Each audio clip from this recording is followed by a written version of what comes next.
Okay, Kerala to Manali பாயிண்டில் இன்றைக்கி 44வது நாள். நம்ம இன்றைக்கி இந்த சிங்கஹாட் ஃபோர்ட்டுன்னு சொல்லி ஒரு இடத்துக்கு வந்தோம். நைஸ், எல்லாம் பார்த்துட்டு வந்தாச்சு. நேற்று ஒரு இடத்துக்கு போனோம், புரந்தர் ஃபோர்ட். Very nice. நான் ஃபோர்ட்லாம் பெருசாக எனக்கு ஆர்வம் கிடையாது. இது இந்த என்னோடய பீக் லிஸ்ட்டில் இருக்கிறனால நான் இங்கே வந்தேன். ஆனால் புரந்தர் ஃபோர்ட்டுக்கு போனால் ஃபுல் க்ளீன். அதை நான் பல முறை சொல்லிகிட்டே இருந்தாலும் எனக்கு அது ரொம்ப பிடிச்சிருந்துச்சி.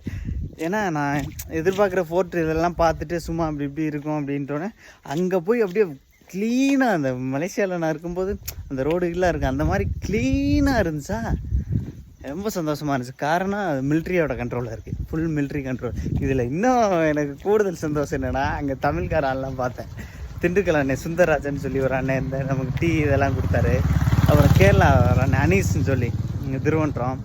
அப்புறம் இன்னும் ஆந்திராக்காரங்க 2 பேர், எல்லா பேரும் ஃபஸ்ட்டு அப்படி ஒரு முறையாக தான் பேசுவாங்க. அப்புறம் தமிழ்காரன் பார்த்து அப்புறம் நம்ம எங்கள் ஊர் பையன்டா, எங்கள் பக்கத்து ஊர் அப்படின்றோடனே அப்புறம் எல்லா ஆர்மி ஆஃபீஸரும் நல்லா பேசினாங்க. சந்தோஷமாக இருந்துச்சு. புரந்தூர் ஃபோர்ட்டு ஓகே, என்னால் மறக்க முடியாது. ரொம்ப எனக்கு ரொம்ப பிடிச்சிருக்கு அந்த ஃபோர்ட். ஓகே, போகலாம்.